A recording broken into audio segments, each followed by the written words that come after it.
Estoy escribiendo esto desde la prisión. Hace 2 semanas, golpeé a un hombre hasta matarlo. Fue a plena luz del día. Hubo muchos testigos. Las cámaras de la gasolinera captaron todo. No veo razón para negar lo sucedido. ¿Cuál fue su crimen? Se burló de mis cicatrices. Cuando me enfrenté a él, me lanzó una bebida a la cara. En respuesta, le destrocé el rostro a golpes hasta dejarlo ensangrentado. ¿Se lo merecía? Probablemente no. Ni siquiera lo conocía. ¿Fue un crimen pasional? En teoría, sí. Sin embargo, toda la situación es un poco más complicada. No vine aquí a pedir perdón. Dios sabe que probablemente me espera la inyección letal. Solo he llegado a este rincón oscuro de Internet para explicarme.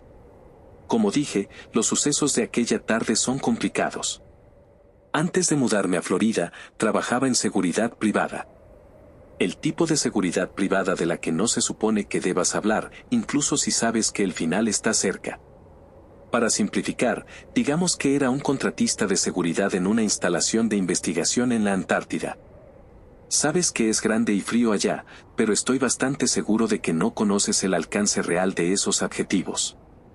La instalación que protegíamos estaba a años luz de cualquier rastro de civilización. Esto era intencional. Todo estaba diseñado así. No instalas tu negocio en un infierno helado si esperas dar conferencias de prensa regulares. Realizábamos patrullas rutinarias alrededor del laboratorio para asegurarnos de que nadie intentara espiar, pero el clima principalmente limitaba esas expediciones a los alrededores inmediatos. Participé en casi 100 de esos controles de seguridad y nunca vimos nada que sugiriera presencia humana. Todos los hombres se quejaban del frío extremo y la comida asquerosa, pero eso era normal. Necesitas hablar de algo para volverte loco en un ambiente así, y en esas tierras congeladas no hay mucha inspiración. En realidad, el trabajo era sencillo. Nos equipábamos, caminábamos por la nieve y pasábamos la mayor parte de nuestros días bebiendo, quejándonos y jugando a las cartas. A finales de la década de 2010, los altos mandos estaban preparando algo especial. Querían asegurarse de que no hubiera nadie cerca de la instalación que pudiera espiar la investigación. Ya estábamos haciendo las rondas habituales de patrullas alrededor del perímetro de la base, pero los jefes querían que exploráramos más lejos. Querían que un equipo patrullara una zona a la que nadie había ido en al menos 2 décadas.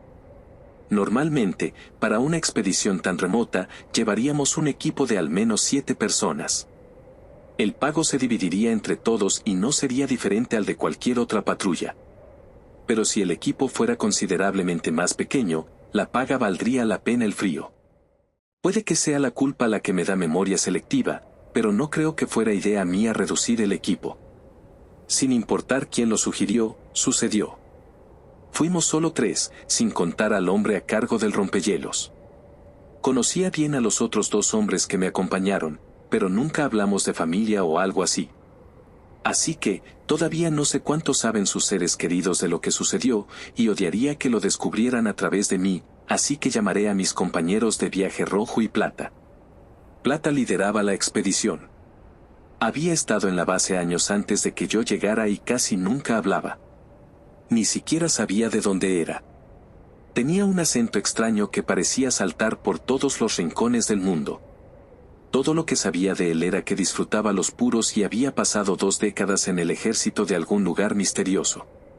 Rojo era nuestro operador de comunicaciones. Un tipo valiente de algún lugar de Latinoamérica. Brasil, si mal no recuerdo. Pocos se quejaban tanto del frío como él, pero era confiable en momentos difíciles. Plata y Rojo llevaban rifles, y yo completaba el grupo con una Remington por si algo se acercaba demasiado. Ninguno estaba muy preocupado por el armamento. No esperábamos usarlo. Incluso Plata, que había pasado incontables años en el frío, nunca había disparado a algo que se moviera en toda su carrera. Lo que más nos preocupaba era tener suficiente protección térmica para no perder una extremidad por congelación. El clima en la Antártida nunca es bueno, pero cuando salimos de la base esa mañana, estaba tan normal como puede estar. A medida que navegábamos más allá de los límites de nuestra zona habitual de patrulla, el viento comenzó a aumentar.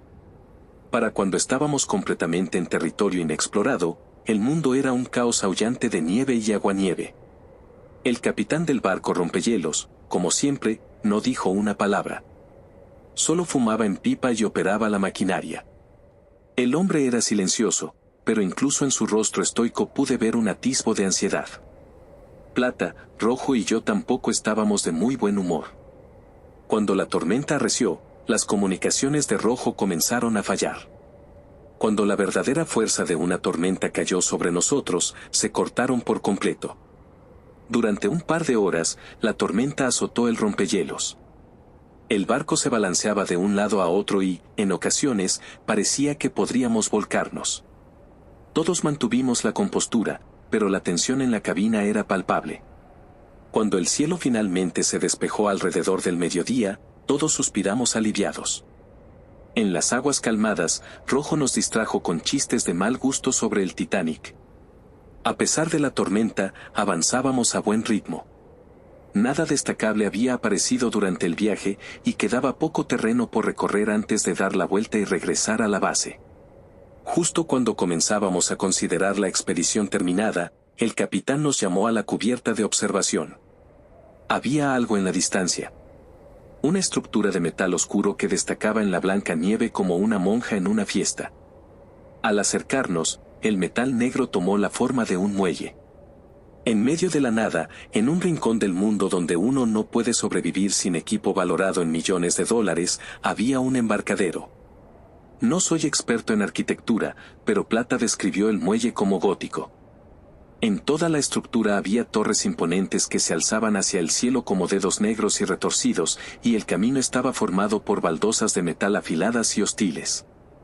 Aunque el cielo estaba despejado, las comunicaciones de Rojo seguían muertas.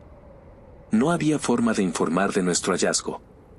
Plata insistió en que regresáramos de inmediato a la base, informáramos a los superiores y enviáramos un equipo mejor equipado para investigar. Rojo, siendo un imprudente habitual, dijo que al menos deberíamos ver qué había al otro lado del muelle.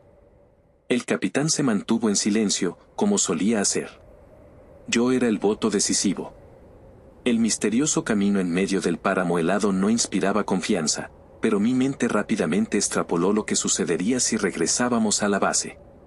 Nos dirían que descansáramos. Enviarían otra expedición más grande en nuestro lugar. Nos pagarían como un turno normal. Sería el equipo de respaldo el que recibiría el bono. Ojalá pudiera decir que fue Rojo quien me convenció de continuar con la patrulla. Eso echaría la culpa de lo que sucedería únicamente sobre sus hombros. Pero mentirles a ustedes, o a mí mismo, no le hace bien a nadie. Fui yo quien insistió en continuar por mi propia voluntad. Convencí a Plata de bajarnos del rompehielos y caminar por el metal oscuro no porque pensara que era seguro, sino porque tenía deudas en casa. El camino irregular nos alejó del barco y nos llevó alrededor de una enorme montaña de hielo. Al otro lado de la pared helada, el metal negro se conectaba a una estructura abovedada. El edificio, al igual el camino que llevaba a él, estaba cubierto de ornamentos puntiagudos que se extendían hacia el cielo. Al acercarnos a la entrada, Plata sugirió nuevamente que llamáramos refuerzos. Ver ese edificio inexplicable en medio de la nada me llenó de inquietud, pero ya estaba comprometido con conseguir mi pago. La entrada a la cúpula era estrecha, con techos bajos. El frío penetrante del exterior se había filtrado en el metal del pasillo. Aunque estábamos a salvo del viento antártico, una inquietud gélida emanaba del metal negro que nos rodeaba. Al final del pasillo, los techos se elevaban en una especie de vestíbulo. Las paredes estaban cubiertas de formas extrañas que se retorcían en una decoración inquietante. En el centro de la cámara había una estatua terrible. Un hombre barbudo de cabello largo, hecho de metal negro. La figura era bastante grande y llevaba una bata que apenas le cubría el cuerpo. El rostro de la estatua de metal tenía un ceño terrible que sugería un alma llena de ira y vacía de misericordia. La estatua se alzaba sobre nosotros como un monumento a algún dios cruel. Arrodíllate ante tu dios, decía la inscripción bajo la estatua. Plata, una vez más, expresó su incomodidad. Estaba dispuesto a discutir con él mientras nos acercábamos a la extraña estructura, pero ver la estatua también me hizo considerar la retirada. Había algo en ese rostro cruel, en la forma inquietante de la cámara que nos rodeaba, que me llenó de pavor. Aunque todos estábamos armados, me sentía profundamente inseguro. Justo cuando estaba a punto de aceptar la sugerencia de Plata de retirarnos, Rojo tomó la iniciativa y se adentró más allá del vestíbulo oscuro. Maldiciendo la impaciencia del joven, Plata y yo lo seguimos. La cúpula de metal se alzaba sobre nosotros y el suelo daba paso a hielo puro. Estábamos al borde de una especie de arena del tamaño de un campo de fútbol. El terreno era irregular y marcado por impactos y señales de batalla, pero la forma y el tamaño de la estructura pronto dejaron de importar. Lo que captó nuestra atención y llenó mi corazón de otra oleada de incomodidad fue la criatura congelada al otro extremo de la arena. Era algo parecido a un hipopótamo hecho de hielo. Solo los había visto en zoológicos cuando era niño, pero la criatura era inconfundible. Su cuerpo estaba completamente hecho de cristal congelado, pero bajo su piel helada había masas azul oscuro que recordaban a órganos. El cuerpo del hipopótamo de hielo solo sobresalía a medias del suelo, como si hubiera sido congelado en su lugar. Aunque la criatura estaba inmóvil, su enorme boca translúcida parecía capaz de triturar cualquier cosa que se pusiera dentro. Plata y yo pedimos precaución, pero Rojo no quiso escuchar.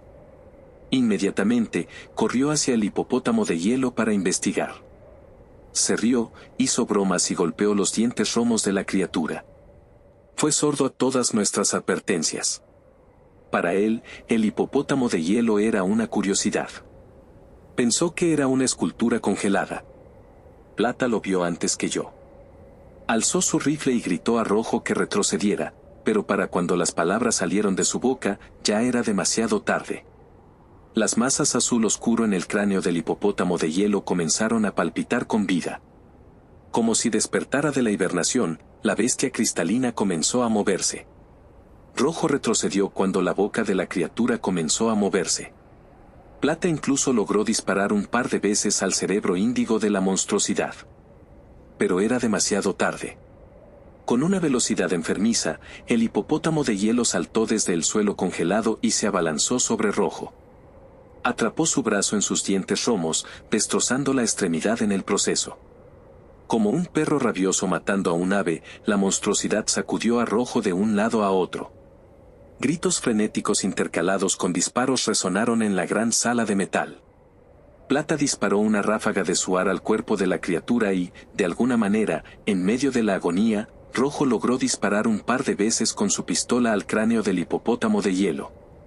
Todas las balas dieron en el blanco, pero no sirvió de nada. La monstruosidad helada no se inmutó ante las armas. Lo que presenciaba era enloquecedor e incomprensible, pero la adrenalina que recorría mi cuerpo lo hacía indistinguible de cualquier otra situación de combate. Viendo a mi compañero en peligro, actué. Corrí para acortar la distancia entre mí y lo incomprensible. Cuando estuve lo suficientemente cerca, disparé 2 veces con la escopeta de bombeo a la boca de la criatura. El primer disparo destrozó un trozo de hielo de su mandíbula. El segundo la desencajó por completo. Rojo cayó al suelo, gritando y delirante. El hipopótamo de hielo retrocedió confundido, con su mandíbula destrozada colgando inútilmente. Rugió de dolor, con un chirrido agudo y extraño que contradecía su tamaño gigantesco. Sin pensarlo, agarré a mi compañero herido por la nuca y comencé a arrastrarlo a un lugar seguro. Disparé una tercera vez, esperando disuadir a la criatura de seguirnos, pero el tiro falló e impactó en el metal oscuro más allá. Aunque fallé, Plata fue mucho más preciso con su plan de ataque. Mientras yo arrastraba a Rojo, el viejo soldado se adelantó y lanzó una granada. El explosivo aterrizó directamente en la boca abierta de la criatura. La explosión sacudió toda la sala. Cuando el hielo se asentó, el hipopótamo de hielo no era más que un montón de cristal deforme y sangre azul oscuro. La mandíbula de la criatura tenía la fuerza de maquinaria pesada. El brazo de Rojo estaba destrozado más allá de lo reconocible. Se desangraba rápidamente. Ayudé a Plata a colocarle un torniquete, pero no sirvió de mucho. El daño del hipopótamo iba más allá de la extremidad afectada. El uniforme de rojo estaba empapado de sangre, y el tono vacilante de sus gritos sugería que nunca volvería a hablar. Salvarlo parecía imposible, pero al principio no tenía intención de dejarlo atrás. Mientras aplicábamos el torniquete y levantábamos al moribundo, otro sonido se abrió paso entre los gritos de rojo. Afuera, se escuchaba un aullido agudo y familiar. Era otra de esas criaturas. Varios en realidad. Arrastramos a nuestro compañero por el estrecho pasillo de metal. Una vez que salimos al viento antártico, su destino fue inevitable. Incluso si estuviéramos solos, las posibilidades de supervivencia de rojo eran mínimas. Había suministros médicos básicos en el barco, pero eran escasos y estaban lejos. El camino al rompehielos era de al menos media hora cuando todos podíamos movernos por nuestra cuenta. Arrastrar al hombre nos retrasaría considerablemente. De haber estado solos, quizás Rojo habría sobrevivido al viaje. Pero no estábamos solos. Desde las profundidades del hielo surgieron más de esas monstruosidades cristalinas. Con bocas romas de fuerza horrible y órganos azules palpitantes. Le rogué a Plata que soltara a Rojo, que lo dejara a su suerte, pero el viejo soldado no quiso escuchar. Se negó a abandonar a un miembro de la patrulla. Incluso cuando la vida se escapaba de Rojo, insistió en que al menos intentáramos salvarlo. Las criaturas de hielo afuera se movían más lentamente que el que encontramos dentro de la cúpula. Si los dos hubiéramos corrido, quizás habríamos escapado. Pero incluso cuando los gritos de Rojo se convirtieron en susurros, Plata se negó a soltarlo.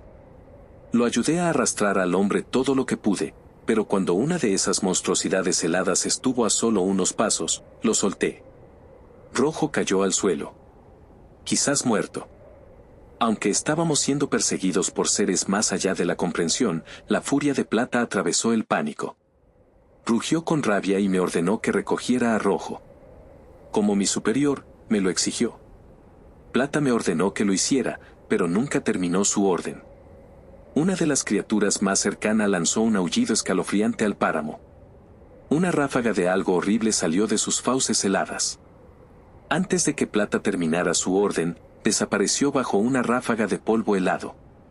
Un dolor terrible se extendió por el lado derecho de mi cara. El ataque de la monstruosidad cristalina me había dejado con una herida y sin un ojo, pero en ese momento de adrenalina, podía ver el mundo claramente con mi ojo bueno. Cuando miré detrás de mí, vi que Plata estaba frente a mí, con Rojo muerto en sus brazos. Ambos estaban congelados en su lugar, inmovilizados por una extraña neblina que había liberado la criatura. Por un breve momento, vi el ojo de mi viejo compañero temblar. Estaba congelado, pero aún vivo. El dolor punzante que recorría mi cráneo borró cualquier esperanza de rescatar a Plata. Aniquiló cualquier atisbo de pensamiento coherente en mi mente. Mi cuerpo solo podía correr. Solo podía correr, gritar y rogarle al Señor por sobrevivir. No sé cómo logré volver al rompehielos. No sé qué le dije al capitán ni a los superiores en la base. Recuerdo poco desde el momento en que comencé a correr de regreso al barco. Solo sé que pasé alrededor de una semana en tratamiento en la base de investigación y luego me enviaron de vuelta a la civilización para recibir atención médica adecuada. Pasé meses en Europa, en una instalación vinculada a mis empleadores. Los cirujanos hicieron lo posible por salvar las partes de mi rostro que no se habían perdido por la congelación. Los oficiales me interrogaban una y otra vez, intentando dar alguna explicación coherente a lo sucedido. Los psiquiatras hicieron lo que pudieron para traer un atisbo de calma a mi alma. Pasé meses en recuperación, pero para cuando me consideraron apto para reintegrarme al mundo civilizado, no me sentía mejor. Con un pago considerable por mis servicios y silencio, empaqué lo poco que quedaba de mi vida y me establecí en Florida. No quería volver a sentir frío jamás. Quería alejarme lo más posible de cualquier rastro de hielo o escarcha y nunca tener que pensar en lo que había presenciado. Los recuerdos del horror no me abandonaban, y los pocos momentos de paz que tenía en la vigilia se colaban en mis sueños y me consumían en terrores nocturnos. Bebí, fumé y dañé mi cuerpo de muchas otras formas, intentando olvidar lo que vi en esa terrible cúpula negra. Con suficientes intoxicantes, los recuerdos se volvían distantes, pero nunca desaparecían por completo. No fue hasta que me encontré frente a un joven burlón en una gasolinera que el recuerdo de ese día terrible resurgió con toda su fuerza. Creí que podría mantener la calma. Pensé que solo le daría una paliza al chico para enseñarle algo de respeto. Pero en el momento en que me lanzó su granizado, perdí el control de mi cuerpo. Volví a estar en ese páramo helado. Volví a estar frente a mis dos compañeros moribundos, impotente para salvarlos. Volví a la Antártida, mirando fijamente a una amalgama terrible de animal y hielo. Nunca sabré qué fue lo que encontramos ese día, la tumba de un dios, o tal vez una prisión. Pero lo que sí sé, es que nunca debimos entrar.